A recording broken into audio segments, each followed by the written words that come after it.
The first time the gate became a problem was long before I realized it would come to define every waking thought in my neighborhood. For years, the entrance to my property had been nothing more than a pair of rusted metal posts strung with a sagging chain. It was the kind of thing people barely noticed, a half-forgotten boundary that existed more out of habit than any real purpose. But when I inherited the land from my uncle, I knew one thing with absolute clarity. I wasn't going to let anyone treat it as theirs. That was why I installed the gate. The gate wasn't extravagant. It wasn't the wrought iron type adorned with sharp fleur-de-lis points, nor was it electronically controlled with cameras and keypads. It was, in truth, modest. Black steel bars, clean welds, a sturdy lock, and hinges sunk into reinforced concrete posts. Practical, functional, secure, and to me, symbolic. It wasn't just a gate. It was a statement that the land behind it was private, mine, and no one else's to intrude upon. For a few weeks, the gate existed in silence, standing tall and unremarked upon. The neighbors who passed by in their cars might glance at it, maybe think to themselves that it looked sturdier than the old chain, but they said nothing. Life continued. Dogs barked in their backyards, sprinklers arched across well-manicured lawns, and the distant hum of lawnmowers carried on in the weekends. It didn't take long, however, for the whispers to begin. The Homeowners Association, an entity that liked to fancy itself as an authority with more weight than it actually carried, had taken notice. Their board, a collection of middle-aged perfectionists and retirees with too much time on their hands, had always been more concerned with control than with community. The gate, for reasons that would reveal themselves later, was suddenly a disruption to their sense of ownership. The first letter arrived, folded neatly in my mailbox. White paper, stiff and clinical, with the HOA logo at the top. The language was polite in its cruelty, the sort of phrasing that dressed itself as friendly but carried undertones of command. They requested that I unlock the gate for community access, citing vague notions of shared easement rights and neighborhood harmony. I read it once, twice, then folded it back and set it aside. My land records were clear. The driveway was private. The HOA had no authority, but still, there it was, the first crack in the surface of calm. When I ignored the letter, the second came, sharper in tone. And then the third. Soon, whispers turned into pointed stares whenever I drove through. Conversations hushed when I walked past. The board members began holding their meetings with my name on their agenda, as though my gate was more offensive than the overgrown lawns or unpainted fences scattered elsewhere. The truth was, the gate bothered them not because of what it was, but because of what it represented. The HOA thrived on control. They liked dictating the color you could paint your house, the height of your grass, even the type of mailbox you were allowed to have. My gate wasn't in their bylaws, wasn't something they could reach into their dusty binders and point at as an infraction. It was outside their control and therefore in their minds a direct challenge. Soon, the board president, an older woman with a sharp jaw and sharper tongue, made her disapproval very clear. She approached me one evening as I was hauling groceries inside, her tone laced with that artificial sweetness that barely masked her disdain. She told me the gate wasn't in the spirit of community living and that it created division. The irony was almost unbearable, but I said nothing, just let her words spill into the air like smoke. Days passed, then weeks. The letters piled up, each more insistent than the last. They cited fictional rules, invented obligations, and hinted at fines they had no power to enforce. And still, I ignored them. Because deep down, I knew something they didn't. When you hold the deed, you hold the truth. But pressure has a way of building, like a storm forming far out at sea. You don't see its full fury until it makes landfall. The neighbors began to turn cold. Some stopped waving when I drove by. Others began parking suspiciously close to the edge of my property, as though daring me to confront them. Children whispered about the angry man with the locked gate, even though I'd never so much as raised my voice in the street, the real breaking point came on a humid Saturday afternoon when the HOA called an emergency meeting. Their subject was simple: my gate. I didn't attend, I had no reason to, but word spread quickly. They claimed my property's driveway had historically been used as a shortcut by the community, a claim so absurd it would have been laughable if it weren't taken seriously by people too eager to believe it. They declared that I was obligated to provide access, and with those words, the battle lines were drawn. When the official notice from the HOA landed in my mailbox a few days later, it was no longer a request. It was a demand: unlock the gate permanently, or face further action. What that action was, they didn't specify, but the threat lingered in the space between sentences, heavy and oppressive. Most people might have bent under the pressure. Most people might have thought it easier to avoid conflict, to concede, to let the HOA puff up its chest and declare victory. But I am not most people. Something in me hardened with every letter, every cold stare, every whispered complaint. The more they pushed, the more immovable I became. I stood at that gate one evening, the metal cool beneath my palm, and I made a decision. If they wanted to make this a battle, I would make sure it was one they couldn't win. Not through defiance alone, but through patience, strategy, and the very thing they never expected me to use, the law itself. Because while they saw the gate as a wall keeping them out, I saw it as something else entirely. A symbol of the line I was willing to draw.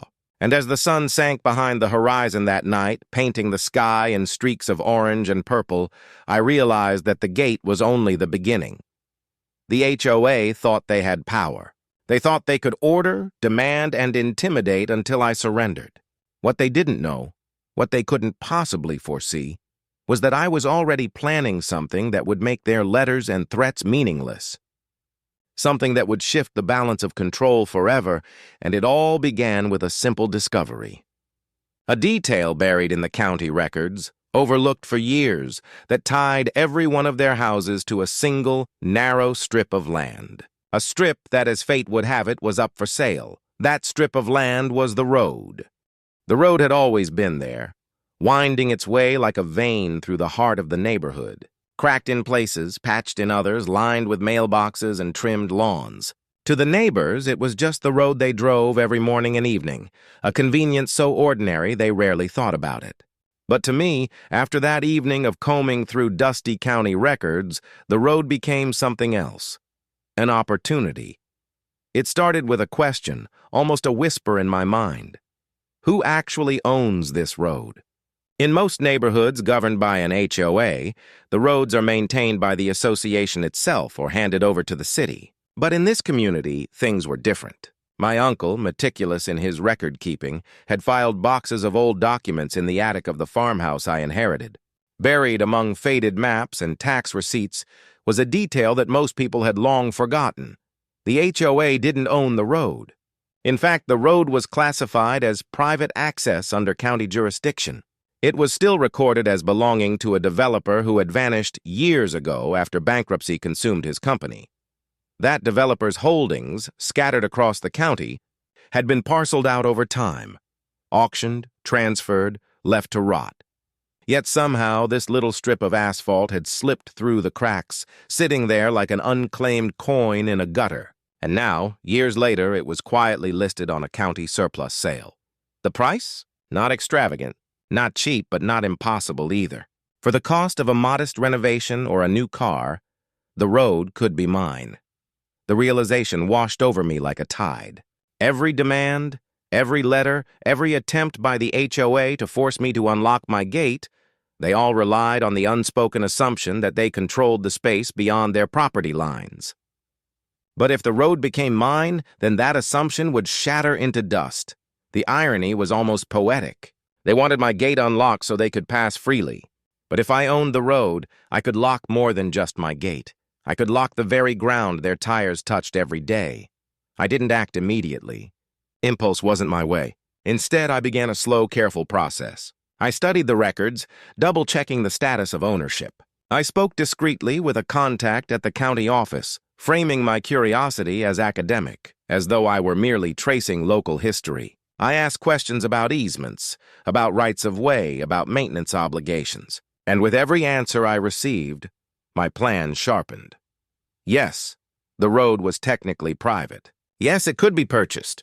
And no, the HOA had no deed to it, no legal footing, no hidden clause waiting to leap out of some forgotten file. The only thing standing between me and ownership was the process of acquisition. While the HOA wasted its energy drafting letters and filing hollow complaints, I started gathering what I needed. Money first. I liquidated a few investments, pulled from savings, and quietly prepared the funds. Paperwork second. I gathered forms, applications, notarized statements, and third, timing. Timing mattered.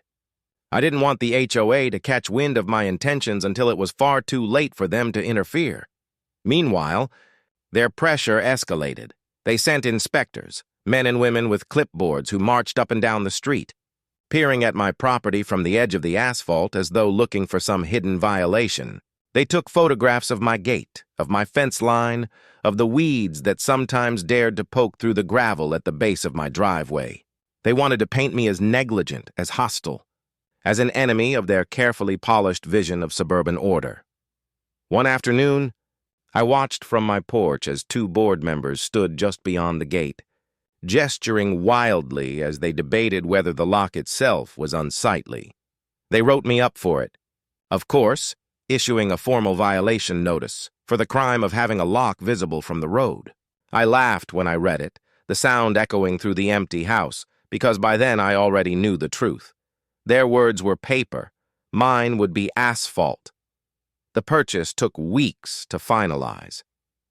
County processes are never quick, but I navigated them with quiet determination. I kept my movements subtle, my communications private.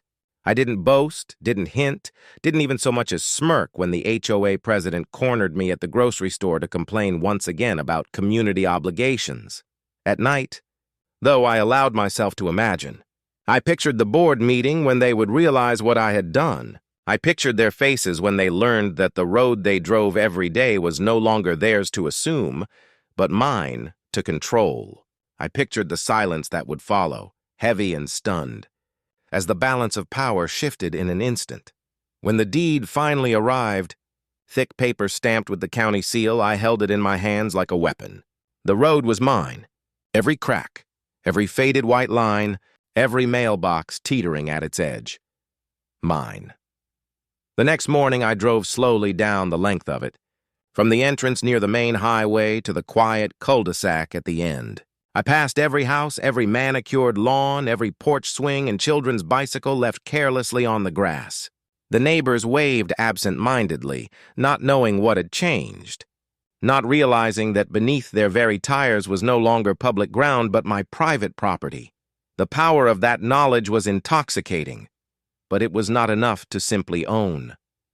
Ownership is silent unless you make it heard, and I intended to make it echo. I began with signs, modest at first, small plaques that read "Private Road, Access by Permission Only." I placed them at the entrance and at intervals along the way. They were simple, factual, but effective. Within hours, the HOA was buzzing. Within days, they were furious. Letters flooded again, this time demanding that I remove the signs. They claimed it was misleading, that I had no authority, that the road was community property. I responded not with silence this time, but with copies of the deed. Each letter I received, I answered with proof of ownership, stamped and sealed. It was the kind of rebuttal they couldn't argue with, though they tried, spinning stories of historic use and implied easements. The truth was simple. Their HOA covenants extended only to the properties of their members, not to land owned outside their jurisdiction. And now their jurisdiction ended at the edge of their driveways. The whispers in the neighborhood turned to shock. Some were angry, accusing me of betrayal, of selfishness, of ruining the community. Others were quietly impressed, perhaps even secretly supportive, tired of the HOA's stranglehold and eager to see it challenged. But all of them knew one thing. The ground they traveled every day was no longer free. I didn't act rashly. I didn't slam the hammer down immediately. Instead, I let the tension simmer. I let them stew in the knowledge that their access was not a right, but a privilege. I let them wonder when or if I would exercise my power. The HOA board grew desperate. They held emergency meetings, drafted legal threats, consulted attorneys, They tried to rally the neighborhood against me, painting me as a tyrant who sought to choke off their freedom. But behind their bluster was a gnawing truth they couldn't escape. The deed was mine. The law was on my side, and their outrage was impotent. One evening, as I stood again at my gate, I thought back to the first letter they had sent me, demanding I unlock it. The arrogance of it, the entitlement, the blind assumption of authority. And I realized something. By forcing the issue, by pushing and prodding and refusing to let me be, they had created the very outcome they feared most. If they had left me alone, the road would never have crossed my mind. I would have lived quietly, content with my gate, my land, my privacy. But they couldn't. They had to control. They had to dominate. And in their quest for power, they had handed me the perfect weapon. And now, with the deed in my hands and the road beneath my feet, the real game was about to begin, because owning the road was one thing, but deciding what to do with it, that was where the story truly turned. Owning the road was one thing, living with the consequences was another. The first days after the deed transfer were deceptively calm. The signs I had posted stood quietly at the entrance, and cars still rolled over the asphalt as if nothing had changed. To the untrained eye, the neighborhood looked the same. Sprinklers still arced in neat half-circles. Delivery trucks still dropped off packages, and neighbors still took their evening strolls with their leashed dogs tugging eagerly at the grass. But beneath that surface calm, tension rippled like an undertow. I saw it in the glances that lingered longer than before. I heard it in the clipped tones of neighbors who muttered greetings with less warmth. And I felt it in the HOA's relentless barrage of letters, each one more frantic, more desperate, more laced with veiled threats than the last. The board president, sharp-jawed, sharp-tongued, was the first to lash out publicly. She called a neighborhood meeting, one of those gatherings held in a fluorescent-lit community center where the air always smelled faintly of stale coffee and disinfectant. I didn't attend, but word of what was said traveled fast. She declared me a menace, a saboteur of community spirit. She painted a picture of a man drunk with power, eager to choke off the lifeblood of the neighborhood. She urged every homeowner to stand united against me, as though unity itself could erase the ink on my deed. What she didn't realize, what none of them realized, was that unity was exactly what I wanted to fracture. Because a community that fights internally is a community too weak to fight outwardly. The first cracks appeared quickly. Some neighbors were furious, demanding action, legal or otherwise. Others, however, quietly admitted that the HOA had gone too far for too long, that perhaps someone standing up to them wasn't the villain they were painted to be. Whispers spread between fences and over back patios, whispers of discontent, of fatigue, of curiosity about what might happen next. And so, the HOA doubled down. They sent another round of violation notices. This time, they claimed the signs I had placed at the road entrance were unsightly and violated neighborhood aesthetics. I responded by pointing out that the signs were not on HOA property, and therefore none of their business. Their fury grew louder, but their reach remained powerless. Then came the lawyers. Or rather, the letters typed on fancy letterheads meant to look intimidating. They argued that implied easement rights gave the community access, that decades of use had established precedent. But those arguments were flimsy. Precedent doesn't override ownership. Use doesn't magically transform private property into public domain. My attorney, a calm, methodical man who rarely wasted words, confirmed what I already knew. The road was mine, and their case was smoke without fire. Still, the HOA refused to concede. Their board meetings turned into circuses of anger and finger-pointing. Members shouted over one another, debating strategies, proposing half-baked schemes to force compliance. They spoke of lawsuits, of petitions to the county, even of pooling funds to try and buy the road back. But buying it back was never an option. The deed was secure, and the only way they could pry it from me was through money they didn't have or leverage they didn't possess. Meanwhile, I began to tighten control, slowly, deliberately. The first step was access permits. I drafted simple notices declaring that the road, as private property, required formal permission for continued use. They weren't binding yet, not enforced with gates or tolls, but they served their purpose. They reminded every neighbor that their daily convenience existed only at my discretion. The outrage was immediate. Letters poured in, angry and accusatory. People cornered me at the store, at the post office, demanding explanations. Some shouted, their voices cracking with rage, while others pleaded, their tones soft with desperation. And yet every interaction only reinforced the truth. The balance of power had shifted. For the first time, the HOA realized what it meant to be powerless. But power is a dangerous thing. It attracts enemies, invites sabotage, and it wasn't long before the neighborhood began to fight back in ways that weren't written in letters or shouted in meetings.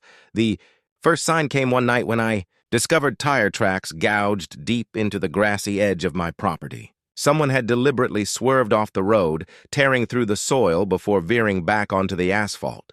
A petty act, but one meant to send a message. The second came in the form of vandalism. My signs, which had stood firmly at the entrance, were defaced with spray paint. Slurs, insults, childish drawings. I replaced them the next day, sturdier and higher than before. Then came the whispers of something worse. Rumors of neighbors discussing ways to make life difficult for me.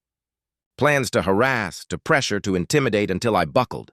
They underestimated me. Every act of defiance only steeled my resolve further. Through it all, I remained calm, methodical. I documented everything. The damage, the vandalism, the threats. I kept records, photographs, timestamps. Because while they played at childish rebellion, I prepared for something far more serious. Escalation through the law, and escalation was inevitable. The HOA president finally broke the facade of civility. She sent me a letter, not on HOA letterhead this time, but from her personally. It dripped with venom. She called me selfish, unneighborly, a disgrace. She warned that the community would not tolerate tyranny. I pinned the letter on my corkboard right beside the county deed. A reminder of just how far she had pushed me, and just how blind she was to the trap she'd walked into. Because here's the truth. When you own the very ground beneath your enemy's feet, you don't have to fight them. You just have to wait for them to realize they can't move without your permission. I began planning the next stage. If signs and notices had rattled them this much, imagine what a locked gate at the road entrance would do. Imagine the panic, the scrambling, the chaos, when they realized their access to the outside world depended on me. I didn't intend to starve them of access entirely. That would have been too cruel, too reckless. But the thought of controlled access, of monitored entry, of reminding them with every turn of the wheel that they were driving not on their road but mine, it was irresistible. Still, patience mattered. Move too fast and I'd be painted as the villain too strongly. Move too slow and they might regroup, find some loophole I had missed. I needed the perfect moment to strike. That moment came sooner than I expected. One evening, a storm rolled in. Heavy rain, winds that rattled windows, thunder that shook the ground. When it passed, the road was littered with debris, fallen branches, scattered leaves, even a large limb that blocked half the entrance. Normally, the HOA would have dispatched their maintenance crew. But this time the calls came to me. After all, it was my road now. The HOA president herself stood at the entrance the next morning, fuming as she demanded I clear it. She gestured wildly at the limb, at the mess, shouting about safety hazards and community responsibility. I listened, silent, letting her words spill like water over stone. And then I pointed at the deed. Responsibility, I explained, comes with ownership. And ownership was mine, which meant that I alone would decide when, how, and whether the road was cleared. Her face, red with rage, told me everything I needed to know. The HOA had finally grasped the full weight of their mistake. They wanted to control me. Instead, they had handed me control of them. And now, with the storm debris still littering the road and neighbors forced to weave around it, I began to prepare for the inevitable showdown, because the road was more than asphalt now. It was leverage. And leverage, when used correctly, can move more than just obstacles. It can move entire communities. The storm had left its scars, but it had also left me with something far more valuable, an opening. When the fallen branches forced the neighborhood to see me as the one responsible for the road's upkeep, the balance of perception shifted. For the first time, they couldn't hide from the truth. The HOA wasn't in charge. Their rules, their threats, their endless letters, none of it mattered anymore. The power rested with me, and power demands demonstration. For weeks, I let the debris sit. I cleared small sections, enough to allow passage, but not enough to restore the pristine HOA-approved appearance they craved. The road was passable, but inconvenient. Drivers slowed as they wove between fallen limbs and uneven patches, their frustration growing with every day that passed. Each delay, each swerve, each moment of inconvenience became a reminder of their dependence on me. The HOA board seethed. They sent another formal notice, this one less polished, more frantic. They accused me of neglect, of endangering residents, of abusing authority. But their words were empty. The county had already confirmed what I knew. I was under no obligation to maintain the road beyond ensuring basic safety. And basic safety, in my eyes, was satisfied. Cars could pass, mail could be delivered. The rest was simply discomfort, a discomfort they had earned. It was during this period of simmering tension that I began laying the groundwork for my most decisive move yet: the installation of a gate at the road's entrance. I approached it methodically, the way a general approaches a campaign. First, research. Could I legally gate the road? The answer, buried in zoning codes and property rights, was yes. As the sole owner, I had the right to restrict access as I saw fit. The only caveat was that emergency services had to retain entry. That was simple enough to solve with a keypad system provided to fire and police departments. Second, preparation. I contacted contractors, not local ones, but from outside the county, where word of mouth wouldn't quickly find its way back to the HOA. I framed the project as a private security measure, a gate for family privacy. Money smoothed the process, and soon plans were in motion. Third, timing. Timing was everything.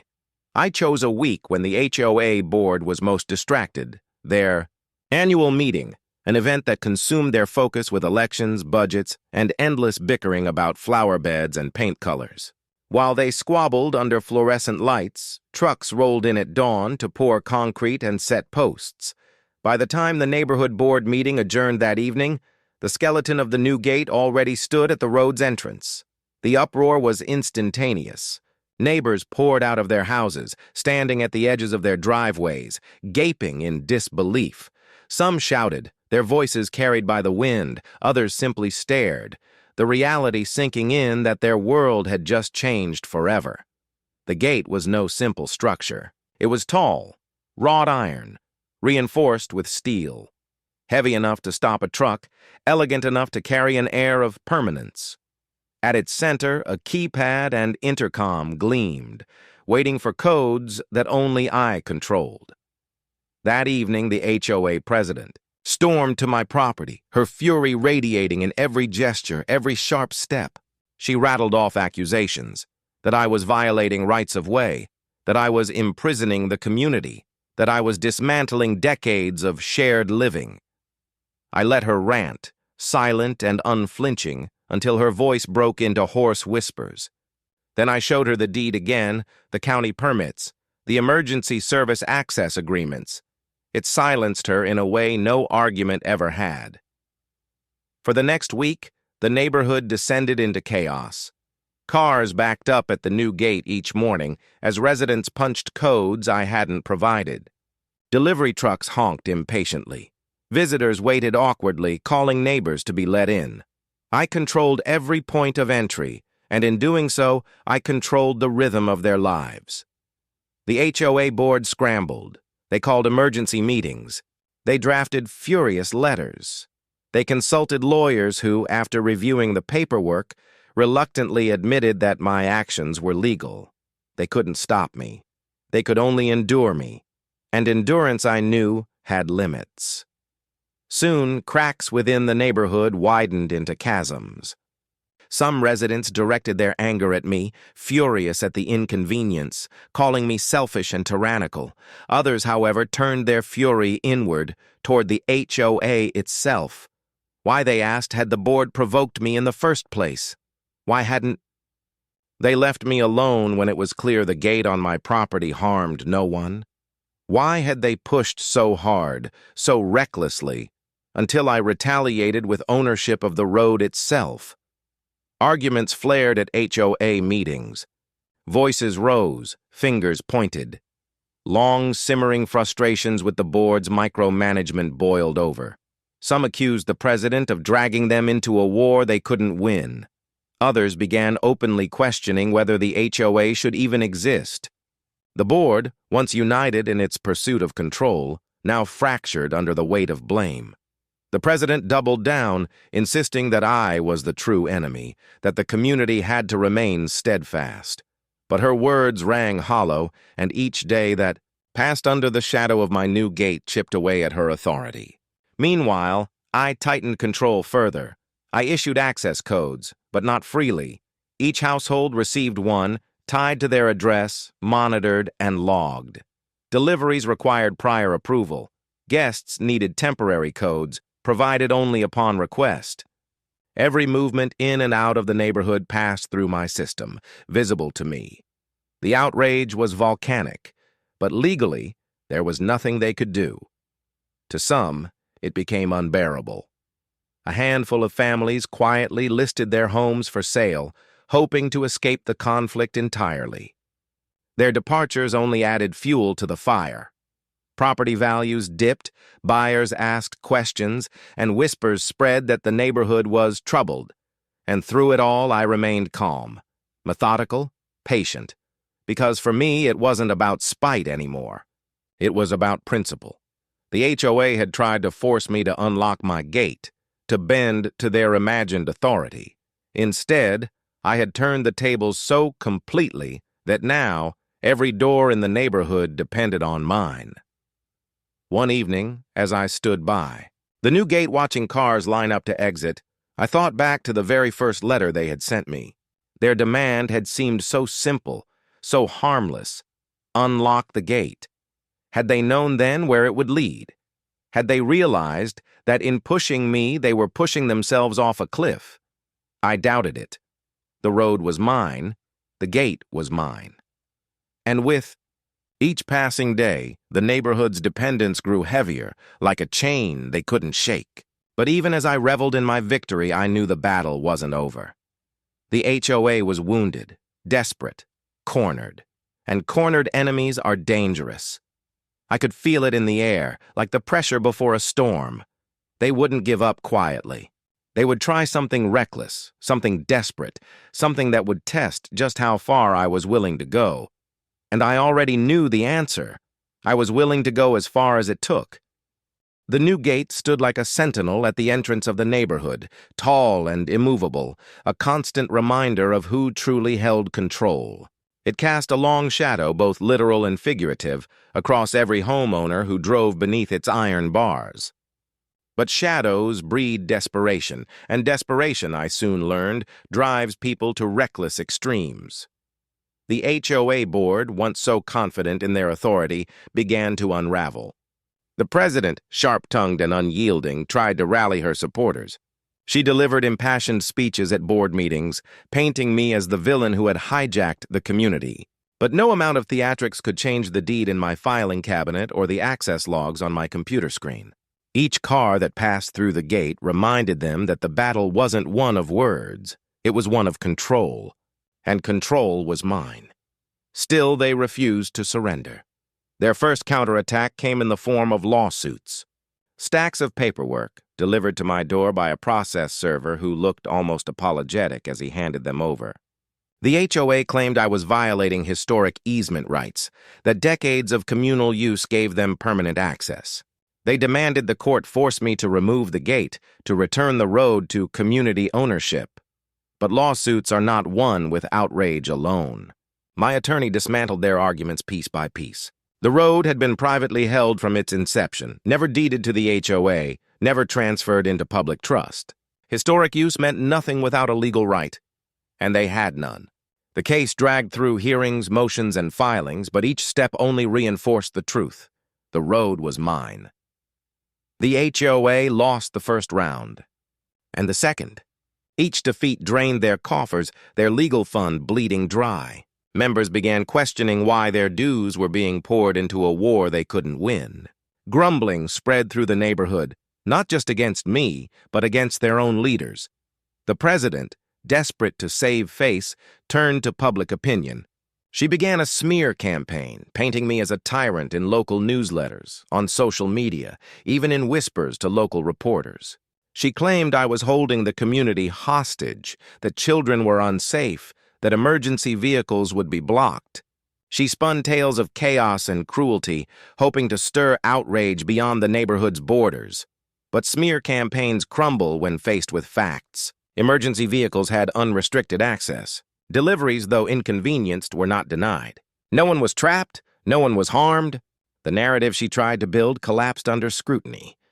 And soon even outsiders began to see her for what she was, a leader clinging to power she no longer had. That was when the HOA turned to something darker. One night, long after midnight, I woke to the sound of screeching tires. I looked out the window and saw a car idling near the gate. Shadows moved, quick and deliberate. Moments later, the crash echoed through the night as someone rammed the gate with their vehicle. The iron shuddered, dented but unbroken. Whoever it was sped away into the dark, their taillights vanishing down the road. I walked out in the silence that followed, my flashlight beam glinting off twisted metal. They had tried to destroy it, to break the one symbol of their defeat, but the gate held. I reinforced it the very next day. Stronger posts, heavier locks, hidden cameras watching silently from the trees. If they wanted a war of sabotage, I would be ready. The vandalism didn't stop there. My signs were torn down, spray-painted, burned. My mailbox was smashed with a bat. Rocks were thrown at my property from passing cars. Each act of pettiness was documented, photographed, cataloged. And each one only made my case stronger, because in the eyes of the law, I was not the aggressor. I was the property owner, harassed and vandalized by those who refused to accept reality. The cracks in the neighborhood widened into canyons. Some residents, weary of the chaos, quietly sided with me. They admitted in hushed tones that they were tired of the HOA's endless meddling, tired of being told what color their shutters could be or what flowers they could plant. To them, I wasn't a tyrant, I was a necessary reckoning. Others, however, grew more radical in their opposition. They whispered of petitions, of blockades, of collective action to take back the road. But whispers do not change deeds. The road remained mine. The tension reached its peak at the next HOA meeting. Accounts later told me it was chaos. Voices shouting, fists slamming tables, accusations flying in every direction. Some demanded the president resign, blaming her for provoking me in the first place. Others insisted they had to fight harder, spend more, refuse to yield. The meeting ended with no resolution, only deeper fractures. Neighbors left angrier at one another than at me. And that was exactly what I wanted. Because while they fought amongst themselves, I tightened my hold further. I installed cameras along the road, subtle but ever watchful. I began requiring registration for all new vehicles. I instituted time limits for visitor codes, ensuring that no one could slip in without my knowledge. The road became not just mine in deed, but mine in operation, a system of control that ran with precision. Some called it obsessive, some called it cruel. I called it justice, because all of it, had started with a single demand from the HOA: unlock your gate. They had poked and prodded, certain of their dominance. And now they lived each day under my lock, my code, my rules. The irony wasn't lost on anyone, but the HOA president still refused to yield. Desperation had hardened into obsession. She went door to door, rallying the last of her loyalists, promising that victory was near if they just held out. She threatened those who questioned her authority, claiming she would fine them, sue them, punish them. But her words had grown hollow. Without control of the road, she was a queen without a kingdom. Her final gamble came in the form of a county petition. She tried to argue that the road should be seized under eminent domain, transferred into public hands for the greater good. She framed it as a matter of safety, of fairness, of community necessity. But eminent domain requires more than outrage. It requires money, legal justification, political will, and none of those were on her side. The county dismissed her petition, politely but firmly, leaving her with nothing but humiliation. The defeat broke something in her. At the next board meeting, witnesses said, her voice cracked as she admitted the HOA could no longer fight me. Some cheered, relieved the war was ending. Others were furious, unwilling to accept the reality staring them in the face. But for the first time, the president looked small, her sharp jaw trembling as she realized her empire had crumbled. And I? I stood at the gate that evening, watching the sun dip below the horizon, and felt a quiet satisfaction. Not gloating, not triumphant, but resolved. Because this wasn't about victory anymore. It was about closure. They had demanded I unlock my gate. Instead, I had closed it forever. And with it, I had closed the chapter of their imagined authority. But there was still one chapter left. The fallout. The reckoning. The moment when the neighborhood, stripped of its old power structures, would face the truth of what it had become, and I already knew how that chapter would end. Not with shouting, not with lawsuits, not with vandalism in the night, but with silence. The silence of a community that had finally learned the cost of pushing too far. The war had ended, though few would admit it aloud. The HOA still existed on paper, still collected dues, still mailed newsletters with cheerful clip art and hollow promises, but its power was gone. The board was fractured, its members disillusioned. Their president, once so fierce and untouchable, moved through the neighborhood like a ghost, avoiding eye contact. Her voice thin where it had once been sharp. Control had shifted entirely, and everyone knew it. The gate stood unchallenged. Day after day, its iron bars swung open only when my system allowed. Residents adjusted, some grudgingly, some almost gratefully. Deliveries adapted, visitors learned the codes, and life settled into a new rhythm, one that revolved around me. At first, I expected resistance to smolder like embers, waiting for a gust of wind to reignite. But what I saw instead was resignation. People stopped complaining. They stopped vandalizing. They stopped hoping for a reversal that would never come. And in that silence, I found the truest proof of victory. It hadn't been the lawsuits, the petitions, or even the failed attempts at sabotage that defeated them. It was time. Time had worn them down, broken their spirit, and forced them to accept the reality they could not change. But acceptance, I discovered, came in strange forms. Some neighbors began to treat me with cautious politeness, waving as they passed through the gate, their smiles stiff but practiced. Others went further, offering small gestures of friendliness, a plate of cookies, a holiday card, a muttered thanks when the gate swung open during a storm. These were not acts of kindness, but of survival, the behavior of people who had learned to live under a new authority. A few, though, embraced it outright. They saw me not as a tyrant, but as a shield against the chaos that the HOA had always bred. Without the board micromanaging every inch of their properties, they finally felt free. They planted what they wanted, painted their houses as they pleased, parked their cars without fear of a fine. In their eyes, I wasn't the villain. I was the liberator. It was a strange duality. To some, I was a jailer. To others, a savior. But to all, I was unavoidable. The HOA president, however, could not accept it. Her downfall had not been sudden but slow, like a tree rotting from the inside. She stopped attending meetings, stopped responding to emails, stopped answering calls. Rumors swirled. Some said she was planning to move, others that she was quietly selling her house. The truth came one morning when a moving truck pulled up to her driveway. By evening, she was gone. Her departure was both dramatic and anticlimactic. No farewell speech, no last stand, no attempt to reclaim her throne. Just silence. And with her silence came the final collapse of the HOA's authority. The board dissolved soon after. A letter arrived in every mailbox, neatly typed and resigned in tone, announcing that the HOA would no longer function as a governing body. Funds would be dispersed, accounts closed, operations ceased. For some, it was a relief. For others, a bitter pill. But for me, it was confirmation of what I had known all along. The gate had not just closed a road, it had closed an era. With the HOA gone, the neighborhood transformed. Some homes flourished with individuality, bright paint and eclectic gardens replacing the bland uniformity of the past. Others fell into neglect, their owners unwilling or unable to maintain them without the HOA's oversight. The balance shifted, sometimes beautifully, sometimes chaotically, but it was real, authentic, untamed by rules scribbled in fine print. And through it all, the road remained mine.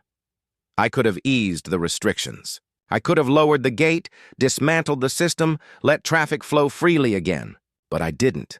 Not out of spite, not even out of pride, but out of principle. Because they had told me once that I had no right to lock my own gate. They had ordered me to bow to their will, to surrender my property for their convenience. And in doing so, they had written their own ending. The gate remained. Not as punishment, but as proof. Proof that the road was mine, that their authority was gone, that sometimes the underdog does not just fight back, he wins. Years passed. The story of the Road War became neighborhood folklore, told to newcomers in whispers and half-laughs. Some embellished it into legend, painting me as a ruthless conqueror or a cunning strategist. Others softened it, describing me as the man who simply wanted to be left alone. But whichever version they told, the ending was always the same. The HOA demanded I unlock my gate, and I closed it forever instead. There was a strange comfort in that repetition, in knowing the story had outlived the people who had tried to break me. The president who once banged her gavel with authority was long gone, her name barely remembered. The board that once swaggered with control was nothing but a cautionary tale. But the gate still stood, strong and unyielding, a monument to stubbornness and justice alike.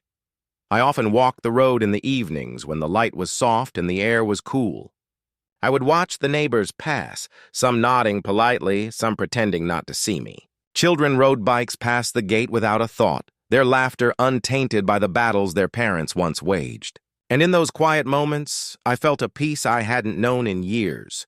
The HOA had taught me many things. It had taught me how power corrupts, how pride blinds, how desperation drives people to destroy themselves. But above all, it had taught me that sometimes the only way to win is not to yield, not even an inch.